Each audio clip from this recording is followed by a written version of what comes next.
I suppose the argument I'm going to present is that we remember the past in a way that reflects our hopes for the future, and we constantly revise the stories that we tell about the past because in the present the past speaks to us in different ways. And perhaps this photograph that I have here, Sean Hillen image, is a good encapsulation of how commemoration travels through times, backwards and forwards, and we can bring together different time periods around an iconic event such as Easter Rising. So you can see here in this picture of the GPO, but it's the GPO as it looked prior to the destruction of Nelson's Pillar, which you can see there. And then you can see Jim Larkin, so when we think of O'Connell Street, we also think of the lockout.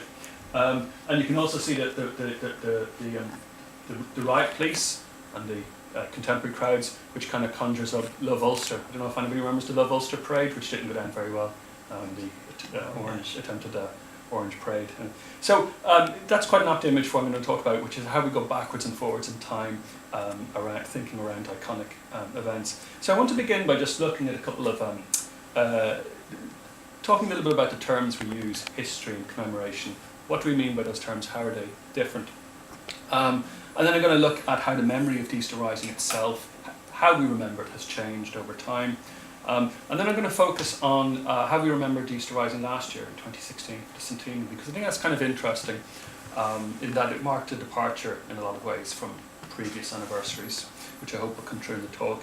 And then I'm going to end by, hopefully on a kind of practical note, by suggesting that some of the ways in which, some of the reasons for a more successful commemoration last year, we could actually draw upon as we face into more difficult commemorations in the next years coming. So that's the kind of the structure of what I want to look at. So let's begin by thinking a bit about the terms, history and commemoration. Well, history, maybe not popular history, but kind of scholarly history, kind of academic history, is really, you can define it as an effort to understand the past on its own terms. It's an effort to objectively understand the past. It's not an argument about the present. The idea is to get a kind of a detached, measured view of the past. It's very much rooted in looking at archival sources, searching for evidence, testing that evidence, thinking about different interpretations, what are the best explanations that fit complicated events, very much about avoiding bias. It's not possible, of course, to completely avoid a bias, but it's about trying to avoid bias. It's about weighing up different explanations, and also, I think importantly, revising what we know. So that's why we write book after book about events like Easter Rising, because we're always coming up with new evidence and thinking about new ways of interpreting it. So that's history. Commemoration is a different beast. It's centred more on the present than on the past. Commemoration is concerned with the values and the lessons that we in contemporary society take from the events of the past. So I think it's much more bound up with emotions and meaning. Themes such as sacrifice and honour are often very important in commemoration. It's less concerned with sort of understanding the past in a dispassionate way. So commemoration, like history, relates to the past, but I think it has different functions. It's about reflecting a kind of the identity of a community. It's about projecting particular political values.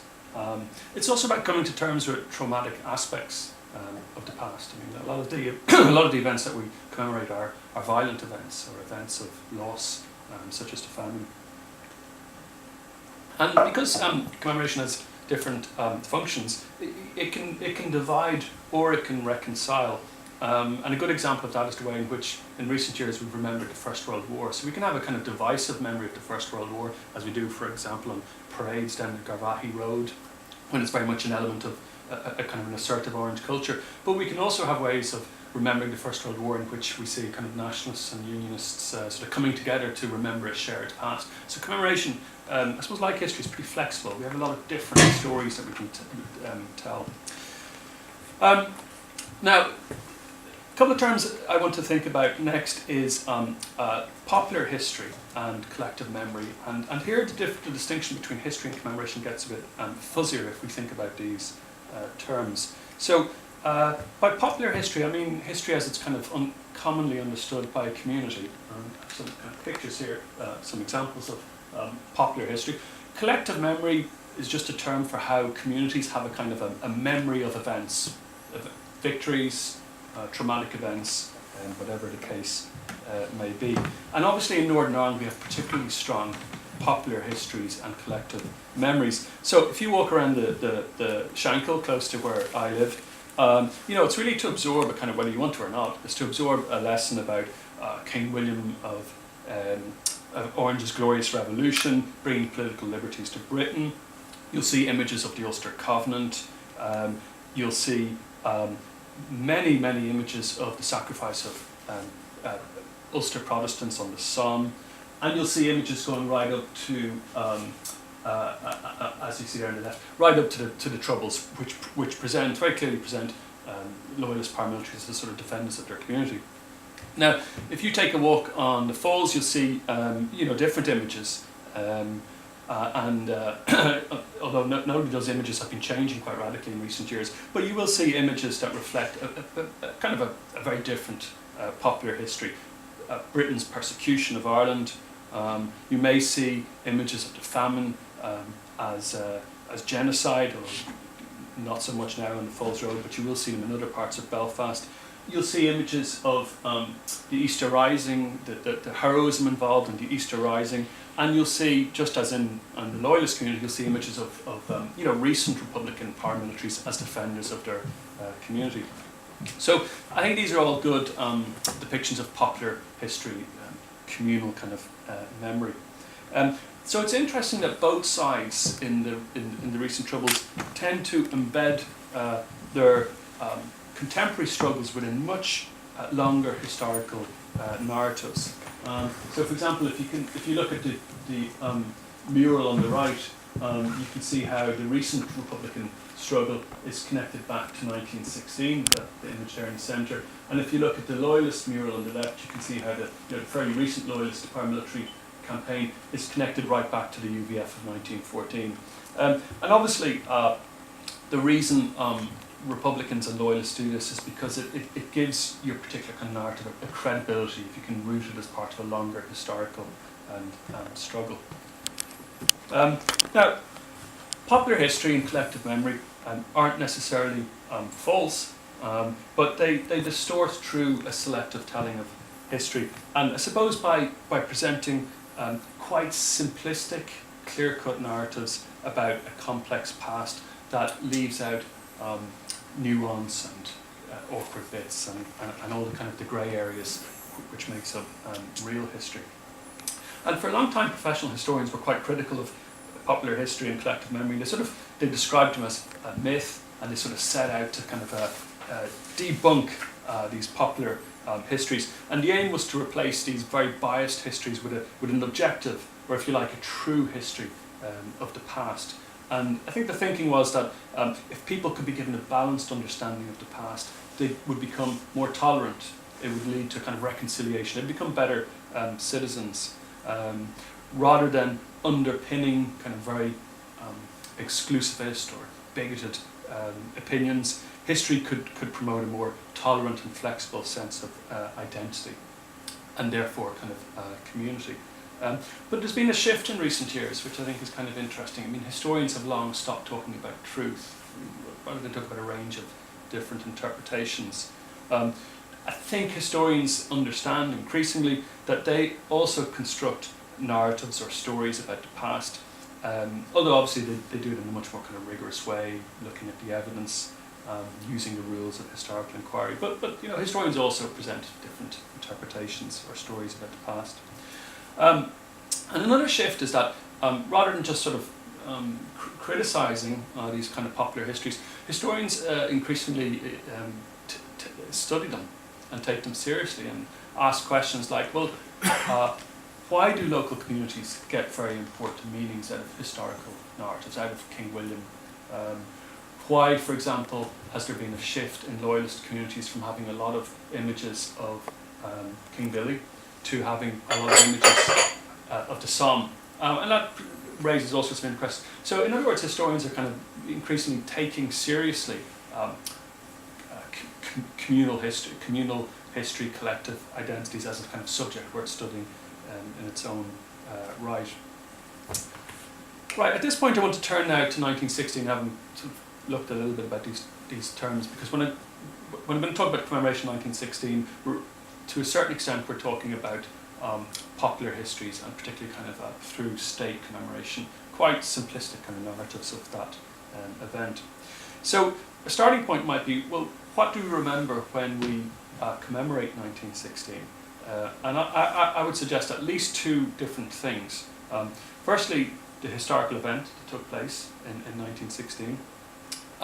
But secondly also what the Rising then came to mean afterwards, which was it came to be sort of synonymous with the struggle for independence. So the whole, in a sense, what happened last year was the whole 1916 to 21 kind of struggle for independence is encapsulated down to that one event. Some people might use other dates. And the other thing which 1916 kind of comes to stand for, I think certainly south of the border for a lot of people, is the achievement of independence by the southern state. So in a sense what happened last year was kind of like, certainly in the south, it was sort of like it functioned as a kind of independence day. So that's quite different to thinking about the events of Easter week in Dublin, but we sort of commemorated all of those things mixed up together. So one of the arguments I want to present today is that while the Easter Rising as a historical event is fairly straightforward, we know what happened, we know how many people died, we know the trajectory of events. The meaning of the Easter Rising, as it came to evolve, is much trickier because it kind of changes over time. And not just does the Easter Rising mean different things at different times, but even at the same time in different places, it conjures up different ideas. I mean, north of the border, Easter Rising is connected, at least for Republicans, more with the idea of the sort of the unfinished nature of the Irish Revolution. South of the border, the Easter Rising is connected more with the achievement of independence, which of course actually happens a little bit later. Now, so I want to begin by thinking a little bit about commemoration of 1916 as it emerged particularly in the south in the years after the Easter Rising. And one kind of obvious point is that the commemoration of Easter Rising was always kind of contested. It was never a straightforward business. And one reason for that is because the legacy of the Easter Rising, which is a kind of a valuable political commodity, was used by the Irish state to project certain values or certain ideas. And as a result, it was always kind of contested by opponents of the Irish state. And a good example of that occurs after the Irish Civil War, when the new Irish Free State sort of uses the memory of Easter 1916 to give it a kind of legitimacy. And of course, opponents of the Irish Free State would rejected the idea that the state had any claim to the legacy of 1916. Anti-treatyites saw themselves as representing the Republican struggle. So commemoration of the Rising has always reflected the kind of the political context at a given time, and so it's always thrown up different issues. And I've just got some pictures here that will take us through that idea. So while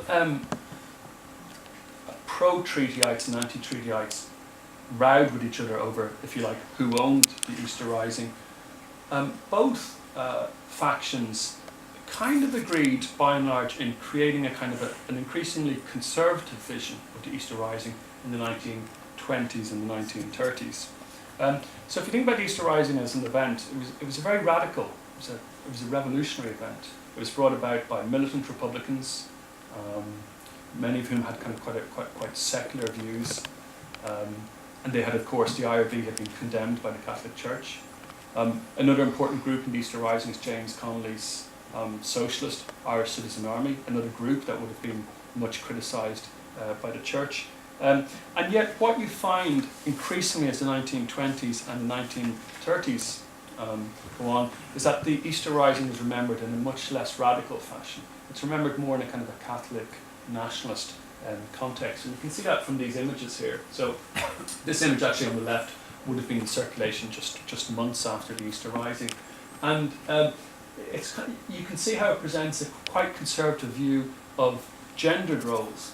So the rebel there has heroically sacrificed his life for the Republic, but you can see in the background that the role of women is that of a kind of a passive bystander, and framed by the angel, you can see how it's been put into a kind of a Catholic context, and that's quite a different interpretation of the Easter Rising than for example, you would have found from James Connolly or for some of the Fenians. But increasingly, that's the popular way in which the Easter Rising is thought of in the South.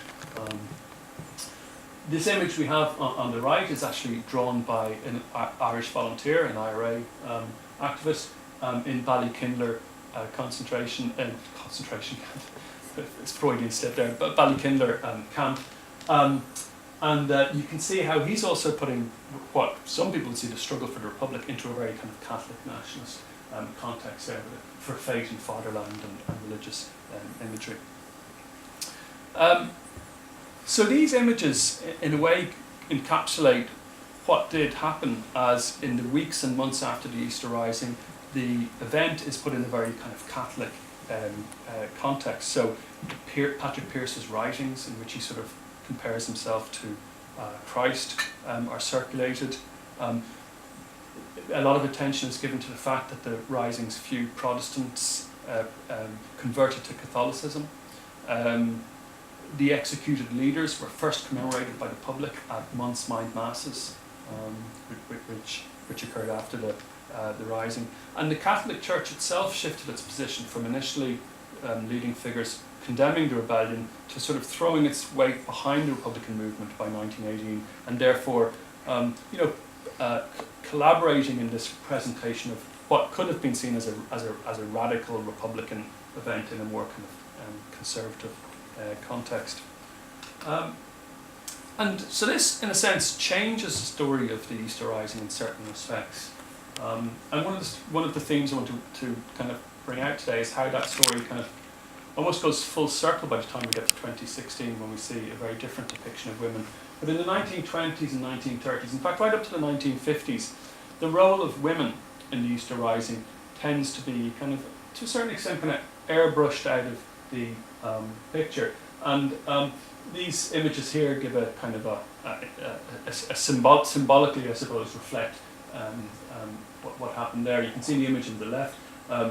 Elizabeth O'Farrell's feet can be seen behind Patrick Pearse, and by the time you get to the image on the right, which was reproduced in the newspapers, she's been sort of airbrushed out of the picture. That was a decision made by a newspaper rather than by the state. But something similar happens in the kind of the histories of the Easter Rising that are written in the 20s and 30s. Women get less and less prominence in them, and they become an increasingly unimportant part of the story of the Easter Rising, and we'll look at how that changes a little bit later. By the time you get to 1966, you get a very conservative gendered depiction of the Easter Rising, and these stamps maybe convey that to a certain extent. I mean, obviously it's the images of the signatories of the proclamation, but it's all men.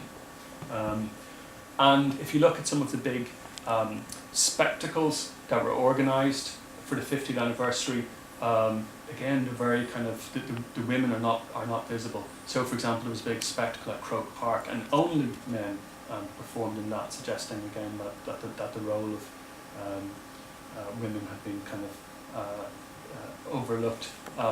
And also, by 1966, the role of socialists has also been very much overlooked. James Connolly is increasingly presented as kind of a nationalist rather than a kind of a militant socialist. I quite like these stamps on the left. These are the first stamps that were produced to commemorate the Easter Rising, and they're overprints. So there were stamps originally for other purposes, but they've simply been printed over to reflect a kind of to reflect the 25th anniversary. But it's kind of apt because you can see how the Easter Rising is again put in this kind of Gaelic, Catholic kind of context with the map of Ireland and the Celtic cross. The first stamp, which is designed to commemorate the Easter Rising is a little bit later in 1941, and it's this stamp here on the right. And you can see how, well, there's two interesting features of it that I think reflect 1941 rather than 1916 or more than 1916. One is you can see with the use of the Gaelic text there on the left, how translated from the proclamation, from the English in the proclamation, that how the kind of the Gaelic agenda has been advanced, which very much reflects the attitude of De Valera's government.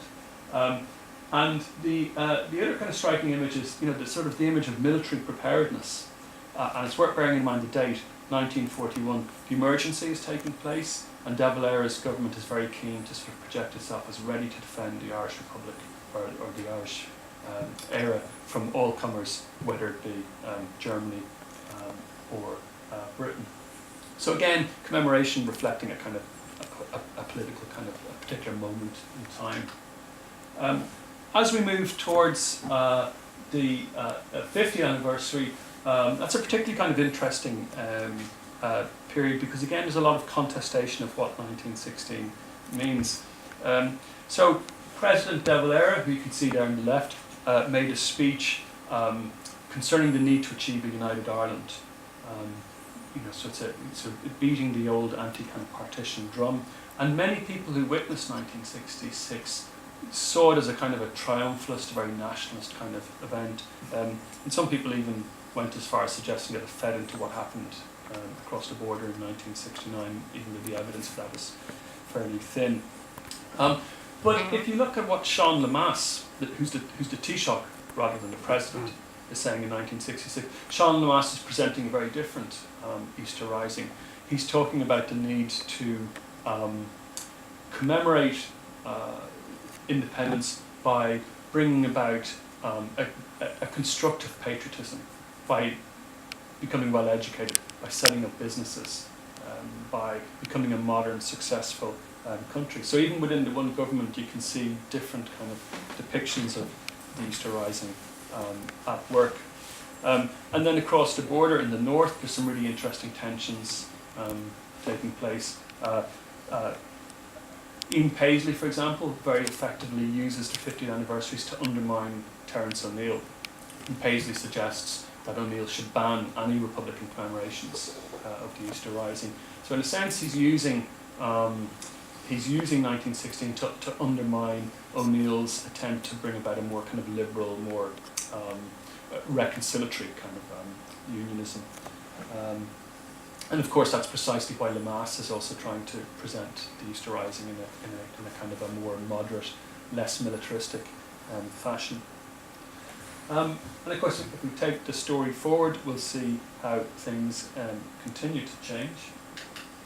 By the time of the outbreak of the Troubles, it was the Provisional IRA who were laying claim to the legacy of 1916.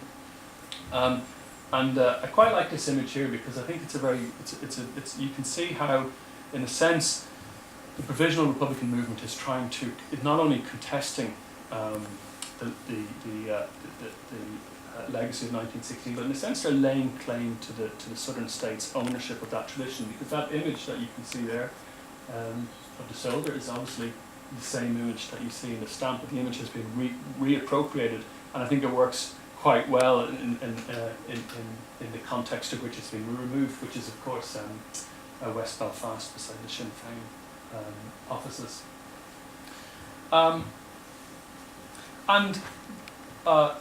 The success of the provisional movement in kind of laying claim to the legacy of 1916 led, I think, first to caution, but then to unease and even embarrassment within official circles in Southern Ireland.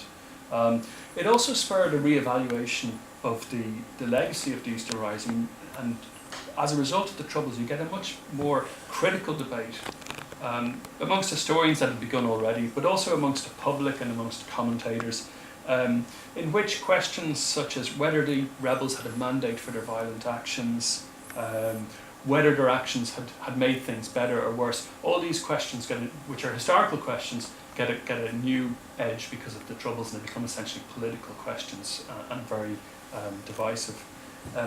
So much so that by the 75th anniversary, it's quite clear that the southern state has become very reticent about publicly commemorating the Easter Rising. There is a ceremony, but it's very low key, it's very quick, and there's a lot of debate within the South about not just how the Rising should be commemorated, but even if it should be commemorated by 1991. And again, that's against the backdrop of the violence that's occurring in Northern Ireland. And a good example then of how the present shapes the past in terms of what's remembered in 1916 is the 90th anniversary. Because you wouldn't have seen that site, armed men, the real Ugly Maharan, if you like, the Irish Army, parading down O'Connell Street. You wouldn't have seen that in the 1970s or the 1980s or the 1990s. That parade is only brought back after the Good Friday Agreement. The government would have said that, well, the soldiers were needed for border duties during the Troubles, but obviously there's something more to it. There's a kind of an unease about having a kind of a militaristic commemoration during the Troubles that begins to dissipate subsequently. In recent years, we've seen a kind of a continuing re-evaluation of the Easter Rising, but I think post-Troubles a much healthier and more relaxed and more historically informed range of interpretations emerging. Partly this is because we have new sources, such as the Bureau of Military History and the military service pensions, and these are lots of accounts by people who took part in the Easter Rising, remembering several decades later what they did, and these have given us a much greater understanding of the kind of complexities of the period. And we also have new interpretations emerging partly as a result of these new sources. There's a greater awareness that some people lost out from the Irish Revolution. Southern Protestants and Northern Catholics, to pick two groups for whom the Irish Revolution didn't end particularly well. There's a greater understanding that there was quite a gap between the radical ideals of the proclamation of 1916 and the kind of conservative state that emerged subsequently. And this is the subject of one of my most recent books, The Abbey Rebels in 1916. I subtitled it The Lost Revolution because it looks at how people such as Helena Maloney, who was a well-known socialist feminist, how they felt that the republic which they had struggled for was not that which emerged in the decades after the Rising under Cosgrave and De Valera. And we've got lots of new perspectives as we get up to more recent times. The role of women, for example, has been given a lot more prominence. The women were literally on the buses last year. And we also have some overlooked victims of Easter week for the first time being publicly commemorated, and I'll say a little bit more about these stamps later, but that's Sean Foster, who was one of the youngest of the child fatalities of Easter week. And I think it would have been too embarrassing to remember someone like this during the 70s or 80s, when it would have been very polarised, when the whole discussion of the Rising was very polarised. So what I want to talk about next is what happened in 2016, because I've given you quite a lot of detail about how the narratives change in different historical periods, and to bring it up to date by thinking about what happened last year. There's pretty much a consensus in the South anyway that the centenary of the Rising was very successful. The view is a little bit different in the North, and I'll talk about that later, and I'd be interested in your views on that. But there was a lot of public engagement with commemoration. A lot of it was really historically informed. Previously neglected aspects of 1916, such as the role of women and the fate of civilian casualties and Crown forces were for the first time fully acknowledged. So you can see that in some of the stamps here, which I'll talk about a little bit later, but you can see to remember rank and file volunteers, women who had been sort of marginalised from the accounts previously, Republican women, and different groups who I'll talk about in more detail in a moment.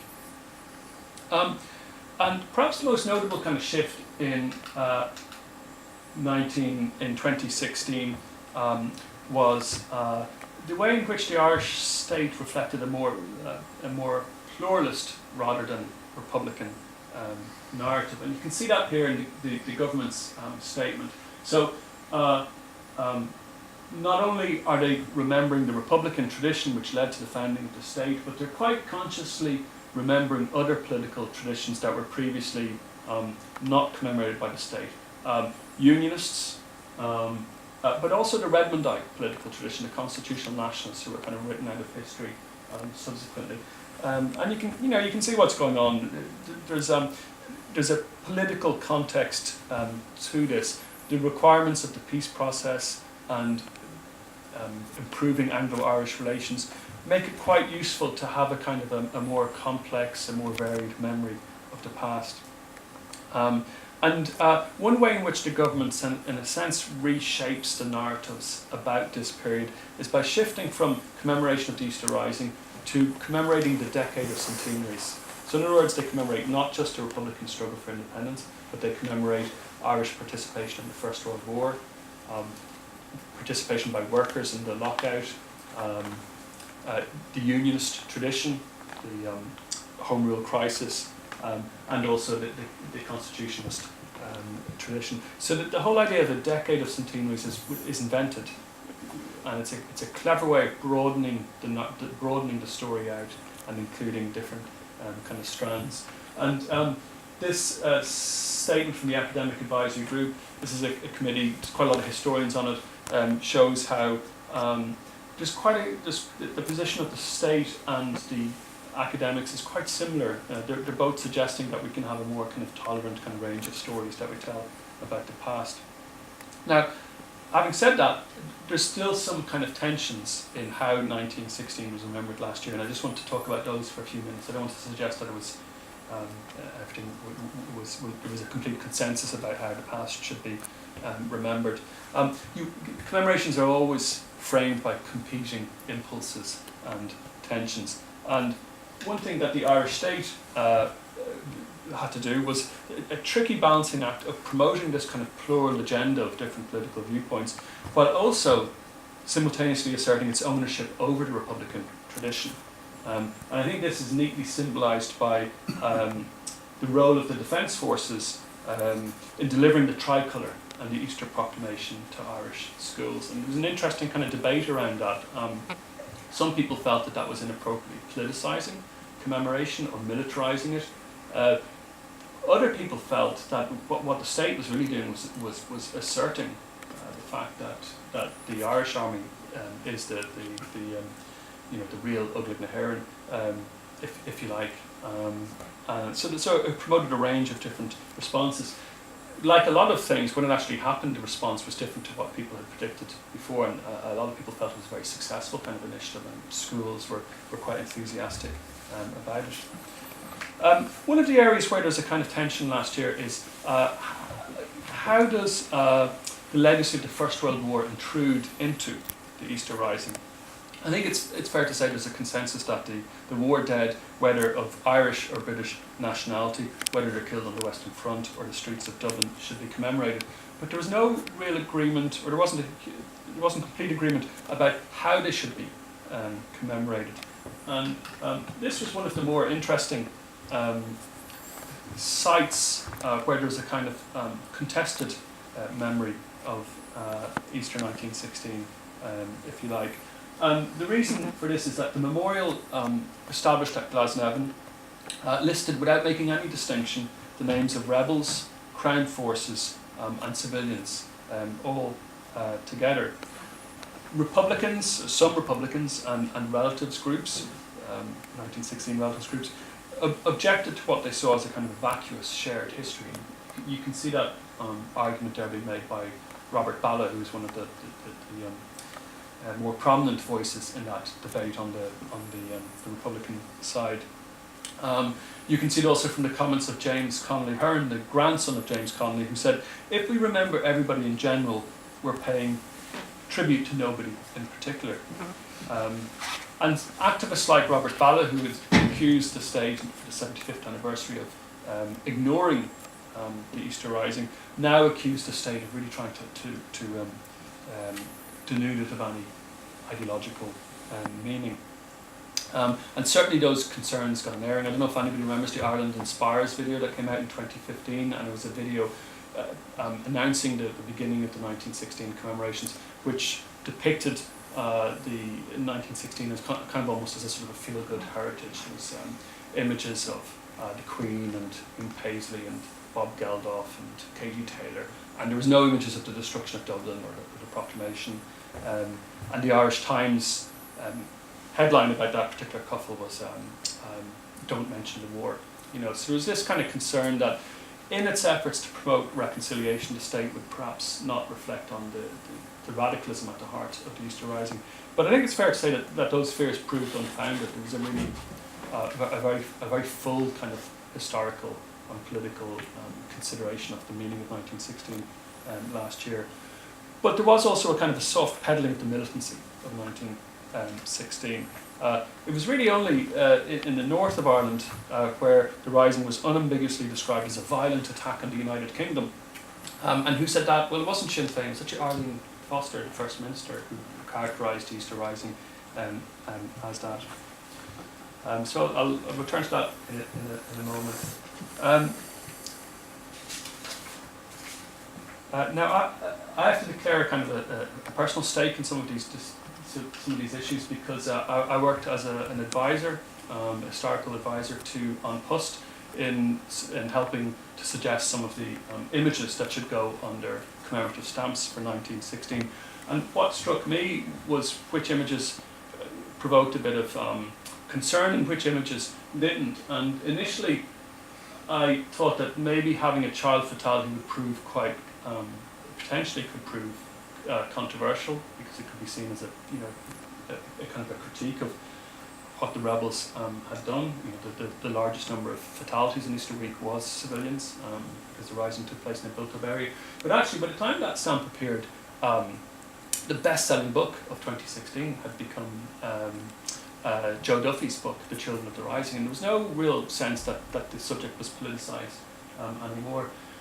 Similarly, putting a British Army soldier on a stamp provoked very little comment, partly because this particular soldier was a whistleblower who exposed the murder of Francis Sheehy Skeffington, so few would object to what he had done during Easter week. I'm sure it would have been different if General Maxwell had been put on a stamp. Now, there was a bit of sensitivity around the idea of putting brothers who had fought on opposing sides, one with the Republicans, one with the British Army, on the stamp. And some relatives were concerned about this juxtaposition because of, I suppose, what it's saying politically. And again, it's this idea of is shared history just a kind of a vacuous kind of sense of balance? But in the end, this was where An Post consulted with family members to find a descendant who was quite happy for two brothers to feature on a stamp in this way. And so Michael Malone fought in the Battle of Mount Street Bridge, you can see there on the left, and his brother William Malone died in the Western Front. And the idea really behind the stamp is just to show that even families have divided loyalties, rather than to make a kind of a crass political point of any sort. There was also some criticism of this stamp, which you can see there on Twitter. Twitter's great for getting instant feedback to what happened last year. Some criticism of putting a policeman and an Irish Citizen Army figure on the same stamp. But actually there was a reason for putting those two together. It wasn't this notion of just shared history, as it's suggested here. It wasn't, well, you have a Citizen Army person, so you should put a figure who fought on the opposing side on the stamp on the right. And Sean Connolly himself was killed hours later. And Connolly's death was later remembered by W.B. Yeats, who wrote a poem, and he said, "Who was the first man who died that day?" And he went on to laud Sean Connolly. Of course, Connolly wasn't the first man to die that day. It was Connolly's victim, who again had been sort of erased from history, because it's only last year that for the first time policemen and soldiers were formally commemorated. So again, it's this kind of retrieval of memory, which I find very interesting.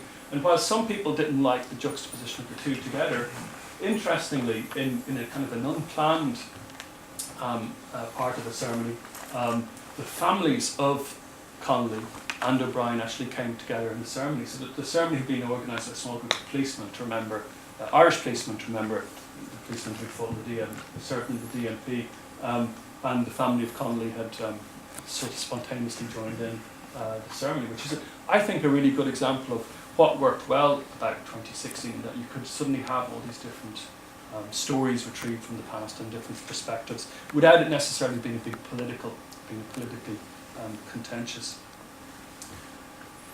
So perhaps one of the reasons why 2016 worked was because there was a kind of a complicating of the narrative, to use the term used by Katrina Crowe, the archivist.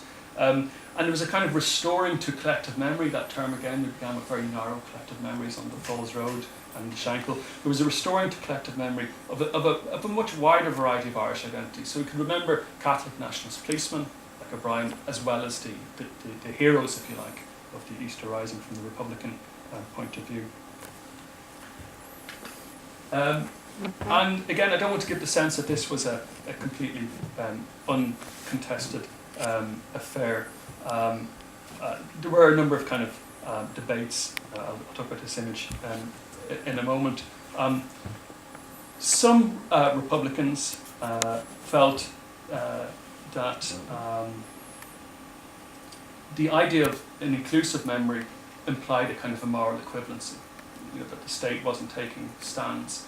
The academic advisors to the government would dispute this. They in fact had anticipated this kind of issue, and they stated that the commemoration should be inclusive, so it should encompass all different groups, but the state shouldn't be expected to be neutral about its own existence. The aim should be to broaden sympathies without abandoning loyalties. I think that's quite a nice way of putting it. You can have empathy with different viewpoints without endorsing a particular viewpoint. And then at the other end of the political spectrum, you had some people who had long been maybe critical of the Republican physical force tradition, and they're very uneasy about the scale of what happened in 2016, because in a sense, what the state had done is they had really reasserted the centrality of the Easter Rising to the achievement of Irish independence. And then there were other people who probably felt that both sides should move on, and a lot of this is after the Good Friday Agreement, is kind of refighting the last war. These debates are bound up with troubles rather than the history of 100 years ago. But I think what you see is a kind of a sort of a negotiation of the memory of 1916 last year and all these little ceremonies and responses to various shows on television, for example, such as Notre Dame's 1916 documentary and RTE's centenary concert. And what struck me was how 2016, the centenary, managed to combine a range of different viewpoints.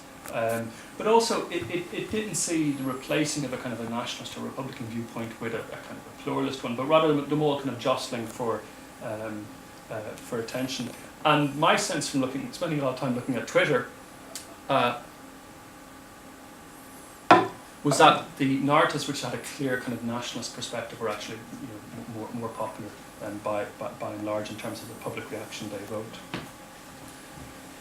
The centenary also threw up some unresolved questions. So maybe there's an agreement that we should remember the First World War, but how should we remember the soldiers who died serving in Ireland, whether of British or Irish nationality? Should, for example, the names of Black and Tans be inscribed in the memorial at Glasnevin in 2020? They're not easy questions. And how should the First World War itself be remembered? And again, you can see these agendas play out in some of the commemorations that took place. So the image on the left, which was given to me by Padraig Yates, who was involved in the SIP2 commemoration of 1916 at Liberty Hall. They requested permission to display the image at the top, which you can just about make out there, which is a very iconic image of James Connolly strapped to his chair being executed by British soldiers. It's one of the most emotive kind of moments of the events of Easter week. And I have to be careful here, but my understanding is that they weren't given permission to do this, but as you can see, they went ahead and did it anyway, which is always one kind of strategy. But presumably, the people, the city planners who were uncomfortable with this depiction of the British Army in this sense were the same people who supported this display of a kind of very clearly Redmondite constitutional nationalist set of images also during Easter week. And you can see there from the comment that, the criticism of some people is that what's this got to do with 1916? This is to do with John Redmond, constitutional nationalism, and that. So you could see in these kind of images there's sort of a kind of contestation of the meaning of 1916. Okay, you'll be pleased to hear I'm going to start winding towards a conclusion shortly. Before I do, I just want to mention, say a little bit about Northern Ireland. So as you can see, there are some kind of disputes in the south, but I think they don't really compare to what happens in the north. Just look at this image here. And this was a mural on the Falls Road, which reflected how the mainstream Republicans within Sinn Féin were also promoting more inclusive narratives. And what's striking about this image on the Falls Road is that it's a picture of Edward Carson and the Ulster Volunteers. So again, this is quite similar to what happened in the south. The government decided that, well, we can tell stories on a broader canvas. But you can also see that that particular mural was firebombed, and you can see also that there were protests by more militant Republicans suggesting that these images have no place. So not surprisingly, there's less space for telling those kind of wider stories in the north, and the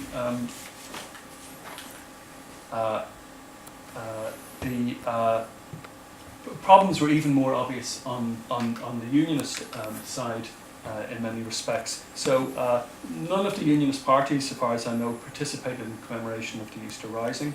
The commemoration that did take place was primarily organised by Republican parties, mainly by Sinn Féin. So unlike in the south, it occurred within a quite politicised sphere. Now, Arlene Foster did attend one event organised by the Church of Ireland in Dublin, but it was made very clear by all that it wasn't a formal commemoration, that it was a historical reflection. The Ulster Unionist Party, as far as I know, only went down south to participate in a commemoration which commemorated the British war dead and policemen rather than the Republicans. So again, very partial, very selective kind of commemoration. And the reason given by Unionist politicians for this was that 1916 was a violent, or some even used the term a terrorist, attack on UK democracy. And I think there's grounds for scepticism about really how well this stands up. Unionists, by and large, Unionist politicians didn't have a problem commemorating the Ulster Volunteers and their gun running. So against this notion of selective narratives, just remembering one side, which I feel isn't very useful. And then more broadly, I mean, many states emerge from revolutionary struggles. So I think if you're going to say, well, we can't commemorate the Irish Republic because it emerges from a revolutionary struggle, well, you probably need to apply that to a long list of countries, the United States, Israel, a very long list, everywhere where nations broke away from empire. So I think really, understandably, it's the shadow of the Troubles hangs over a lot of this. The lack of space for kind of inclusive narratives is really to do with recent history, not to do with 1916. So winding towards a conclusion, I think that on the plus side, the picture that the Irish public, particularly in the South, got of 1916 and 2016 was really unrecognisable from that of 1966. The gap between collective history and a more kind of scholarly history had got a lot smaller. Simplistic depictions of 1916 leaders as kind of heroic martyrs had given way to much more kind of nuanced awareness of the complexities of 1916 and its consequences, which were of course positive and negative. And there was a much more complex narrative Irish history with forgotten groups, such as, for example, nationalist servicemen, restored to commemoration and to public memory. And I think also there was a much more interesting engagement with the ideas of the 1916 rebels. One example being, for example, feminism, and with a lot more attention placed on the role of women and what some radical women were fighting for. The other thing which I think makes 2016 interesting in terms of the difficulties that remain in Northern Ireland is it's a really good example of how commemoration can actually be conciliatory rather than divisive. And the Glasnevin Memorial is, albeit there were some tensions, but it's a good example of that.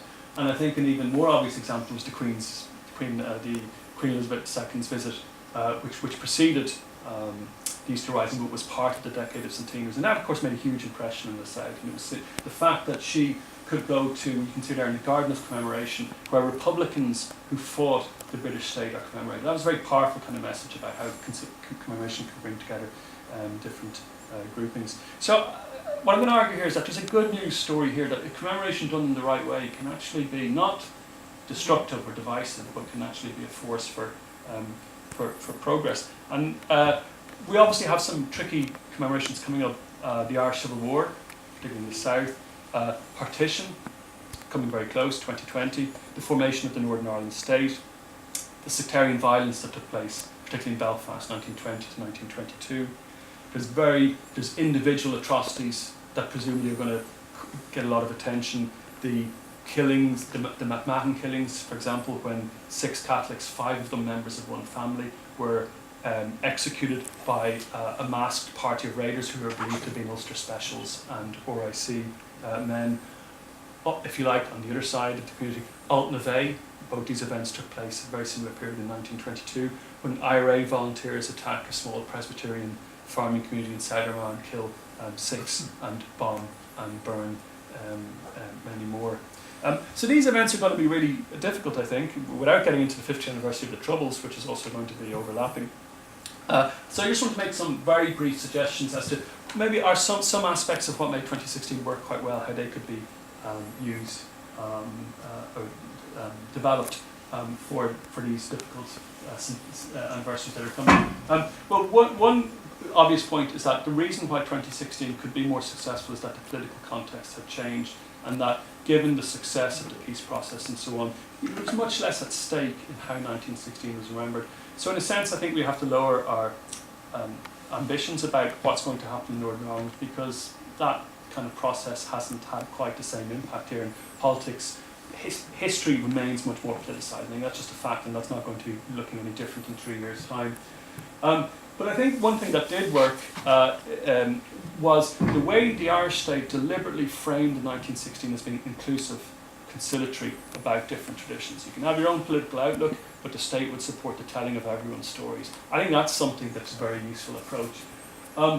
The commemorations also worked because they're genuinely popular. I mean, the government could frame any narrative it likes, but the public have to sort of buy into it for it to have any kind of meaning. And as you can see from this image here of what happened on Easter Monday, it was an enormous kind of public engagement in the commemoration. I think that's important. The government put a lot of effort into funding museums, exhibitions, new museums were established, and also through initiatives such as the Bureau of Military History and the Military Service Pensions, in making historical information about the past accessible. And I think that's another thing which can be done. Some of this is quite expensive, developing new museums, but some of it is digitisation of historical sources is very doable and has a huge impact. The take-up of new sources made available by the government is huge, not just in Ireland, but internationally. Another kind of thing that we could maybe do a little bit more of, I would suggest, is thinking comparatively. So while some terrible things happened between 1920 and 1922, it's worth also considering what happened in other parts of the world in this period. So in Central and Eastern Europe, you have much, much higher levels of political and sectarian violence. In response to quite similar situations where sort of empires were beginning to fragment and new nation states were emerging. Another comparison, perhaps, in terms of the Irish Civil War, the Finnish Civil War, 20 times more people were killed in the Finnish Civil War than the Irish one. And so that suggests that maybe, as well as remembering the terrible things that happened, we could also think about how it could have been worse, and think a little bit about, well, why was violence relatively restrained in this period? Ireland's revolution was not a particularly violent one. In fact, had an unusually low kind of rate of violence. And the final point I would just throw in there